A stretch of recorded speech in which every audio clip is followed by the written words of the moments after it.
Hey everybody, welcome back to the channel. It's been a while, I know, and I do want to say welcome to everyone who's subscribed recently. This video, you're going to be taken back to when I was in Bali, which was a little while ago, playing catch up on my edits. So this one is from probably a month and a half, 2 months ago almost. In any case, it is what it is. You're not going to get some of the backstory to it, but I'm just going to roll it out from here. So here you go.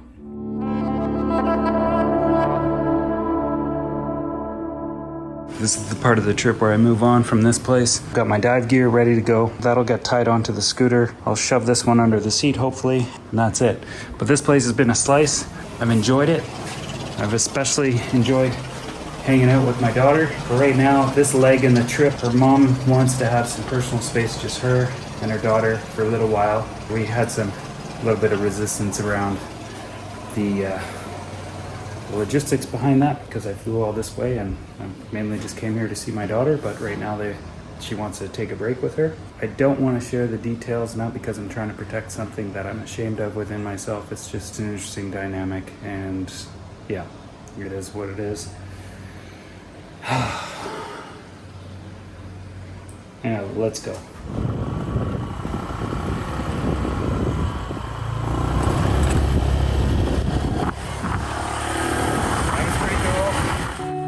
Even though I was in a funk and found myself facing disappointment, I still had a good time riding out to the northeast coast of Bali.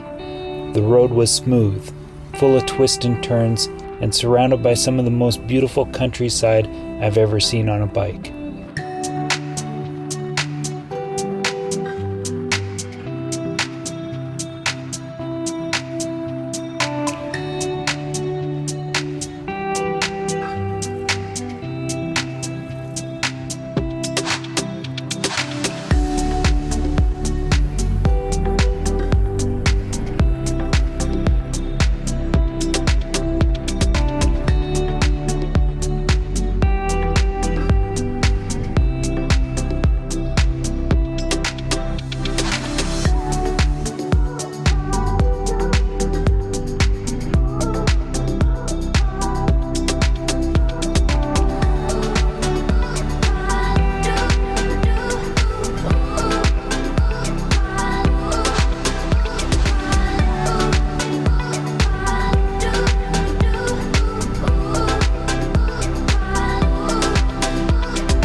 I'm having a Durian popsicle. Some people hate that stuff, but I love it. It's good. I'll have to get a fruit if I can find one, cut into that. But anyway, that was a hot drive. 3 hours. My arm crease is full of dirt right there. That's so gross. Anyway, I was supposed to ride down here with my friend Paul. He starts his bike and he rips down the street, and I was just getting my helmet on, and I never caught up to him. He was gone. I was like, well, that was kind of crappy. Like, I would have drove out here earlier in the morning instead of doing it midday. Anyway, I'm just gonna chill, wait. That was a good popsicle. I actually waited around for him for 2 hours before he showed up. In any case, this is the next morning. We're heading out for a dive that he organized for the both of us.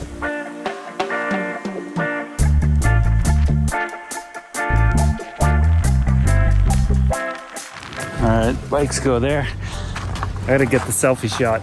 I'm doing it anyway. Here we are. Amed. Freediving mecca of Bali. I think I passed about 2 or 3 freedivers on the way here with fins on their back and stuff. So lots of courses, that kind of thing go on here. And then I guess there's a lot of people here that stay and do it. And this is the slow season too, so we're boat captain. Hello. How are you? Good. Very good. My friend Joseph.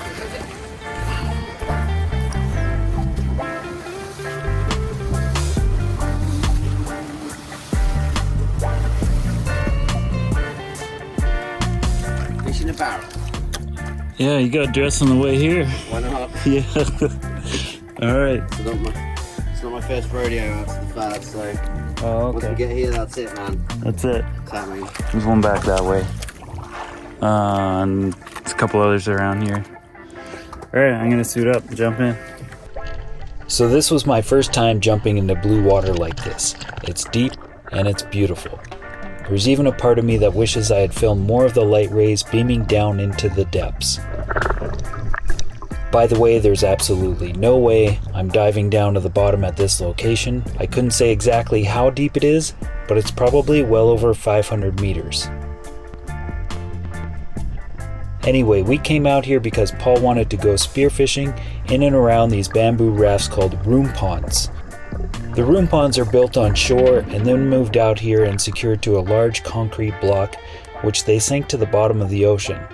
It's a big community effort which costs a lot of money and manpower to pull off. And if you really want to see the whole process from start to finish, I suggest watching this video by Aquatic Apes. I'll link it in the description down below in case you want to come back to it. And for the record, it's his video that really inspired my curiosity of seeing these things in the first place. Anyway, the purpose of these is to provide surface structure and shelter for little fish like these ones. And all these little fish are just bait, which brings in the larger game fish like tuna, mackerel, wahoo, and mahi-mahi, to name a few. However, these Rumpons are in a location that's easy to get to, and they see a lot of fishing pressure throughout the day. Our chances of actually seeing anything worth shooting is remote, and this isn't even a good time of day to be out here. It's midday. All the serious fishermen are back home from their morning catch, having siestas like any sensible person would. We, on the other hand, are the anomaly. In fact, we're the tourists. Current's so strong, I didn't realize the current's so towards it left over the line. He was a bit out of rage at first. Yeah. Paul was pretty keen about doing this, and since it was his money on the table, it didn't matter so much to me. I was just happy to tag along and see something new, and maybe see a big fish while I was at it. But that didn't happen. We drifted in the current from Rumpon to Rumpon without seeing much at all, but I'm sure the boat captain was happy to make a day's pay, and for me, seeing this little guy was probably the coolest part of the whole dive. That was the last bit of time I'd spent with Paul on this trip. He had to move on and get organized for a new job, which for him is being a ship captain on super yachts, cruise ships, and other very large trans-ocean vessels. That being said, it was really nice to share a few dives with him in Bali, including this one.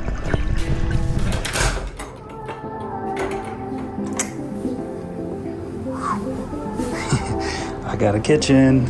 I might not use it, but I'm in my happy place, you guys. I found this great little room here, and there's a garden, a walkway straight down into Jemeluk Bay. There's another little garden down that way, and I just walk outside and go down those steps.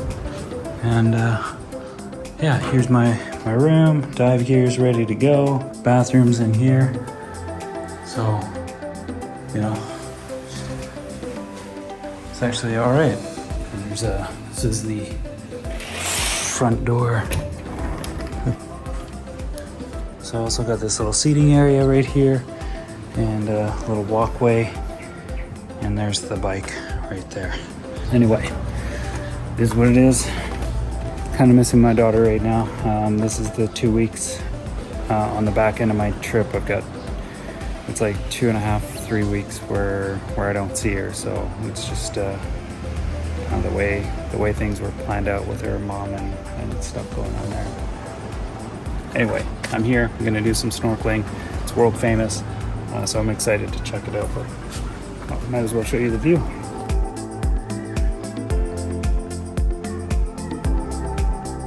Blue Star Cafe Bungalows. So yeah, just walk right out here. This is where the restaurant is and the beachfront. So you can sit out here and have food. Or right here. It's a good little place to hang out. Super nice. I think that's a room back there too.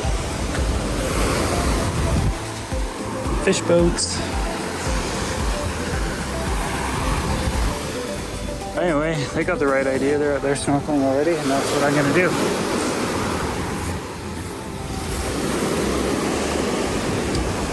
Jemeluk Bay.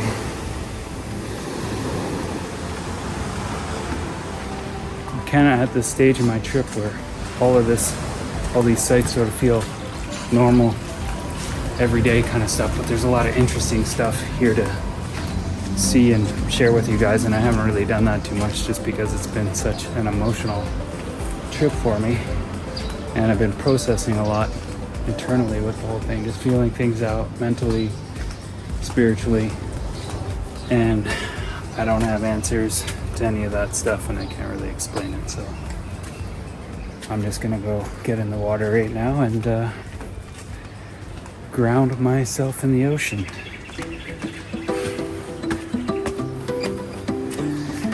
Those bugs are everywhere, those little centipedes. This actually turned out to be a pretty cool dive, and it definitely lifted my spirits. Not too far from the beach is this underwater temple, which is one of the main attractions of the area, but it wasn't that way for me. I just wanted to have a quick look at it before moving on to some deeper water. I should probably mention that I did try to find a dive buddy to come out here with me, but despite all my efforts, it just didn't come together. My friend Paul had moved on, and everybody else I tried wasn't available, or there just wasn't anyone available at all. That being said, the decision to come out by myself isn't without its risks, and perhaps sharing a YouTube video of me doing so may not be the best example of responsible leadership. However, it'd be a shame not to share some of what I saw, since this place might not even look the same next year. There's a coral bleaching event happening in the area, and I did see it, although I don't necessarily share it in this video. In any case, it's always safer and more fun to dive with a buddy, and I cannot recommend going out by yourself. Doing so assumes the risk that you may not ever come back from it. Anyway, all serious stuff aside, here's a dive from start to finish, and when I do my breathe up like this, I'm just floating on the surface looking down, and in this case, I'm looking at a bunch of beautiful fish below me. And then when I'm finally ready, I take my last breath and dive down.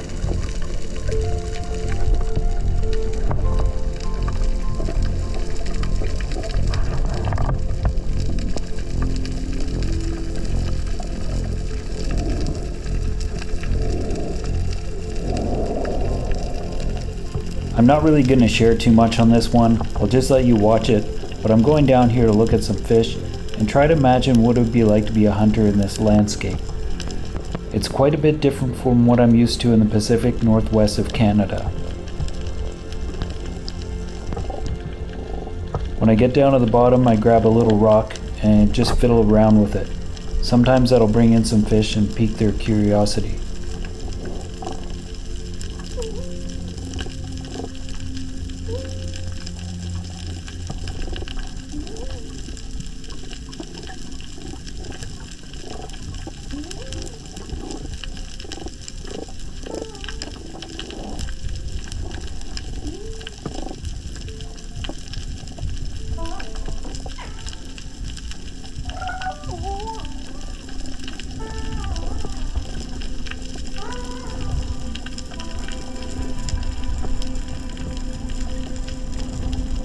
Even on my way back to the surface, I'm completely relaxed and comfortable.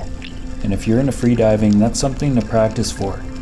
To be comfortable at all moments of the dive.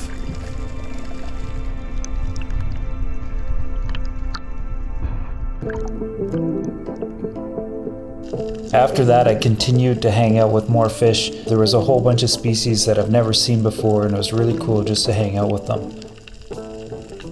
Naturally, some of them were more curious of me than others, so I got a closer look at those ones, such as these gray unicorn fish. I also got to see a midnight snapper, which is swimming in on the right hand side of the sea fan. And then there's a couple more on the left of the sea fan, and also a couple yellowtail snapper coming in as well. There's definitely a lot of other cool things to check out in the area, including that sea fan, but I'm definitely more interested in the game fish for the moment. The question I had in the back of my mind was, what would it be like to live here and catch my own food in these waters? And is that even a good idea to consider? Even though I'd get to spend more time with my daughter and maybe even teach her how to do some of this stuff, it's a complicated question, and it deserves some careful consideration. That being said, it still torments me not to have an answer for it, and I know I'll have to give it all more space and time to unfold. After that, I got around to looking at some more fish. This is a pair of yellowtail clownfish hanging out in this anemone. They're not the same as Nemo, but in my opinion, they're just as cool. And this one's a spot-fin porcupine fish that came in to check me out too. Good to see you, buddy. Take care. This one's a 6-bar race with a really cool eye that looks like it has a strong rotational movement to it. Just bobbing around everywhere. See ya, dude. And finally, I'm wrapping up the dive with another hawksbill sea turtle, just like the first one. I think this is another female, and as you can see, she's not concerned about my presence at all. She's clearly enjoying the snack, which is most likely some sea sponge growing on the reef. Just in case you're into symbolism, the meaning of a sea turtle is longevity, perseverance, grounding, healing, and emotional strength. Pretty cool to learn that the very thing I was seeking on this dive may well have been found in this encounter. See you later, sea turtle. Thanks for the good omens.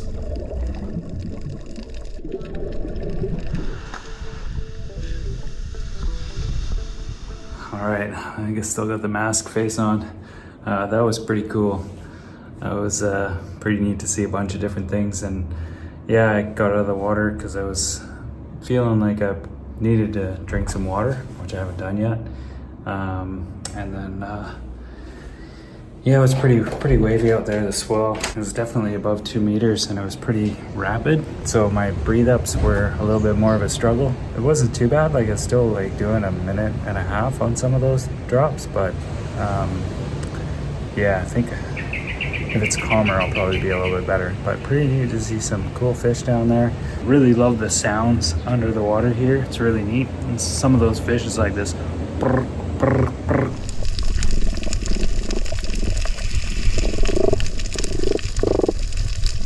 I don't know what fish does it, or if it is even coming from a fish, but that's pretty cool. And then there was some other fish down there that looked like the kind of fish that you might go spearfishing for, but there wasn't a lot of those. I'm sure this area sees a bunch of that. Saw that one spearfishman out there, which is more like a guy snorkeling with a camera and a spear gun. He didn't look that experienced. So he's just kind of like opportunistic. And I wouldn't spearfish in an area like this. There's just way too many people and it's a common tourist dive site, but it's fun to check it out. I gotta go get a coconut and sit on the beach. Have a coconut.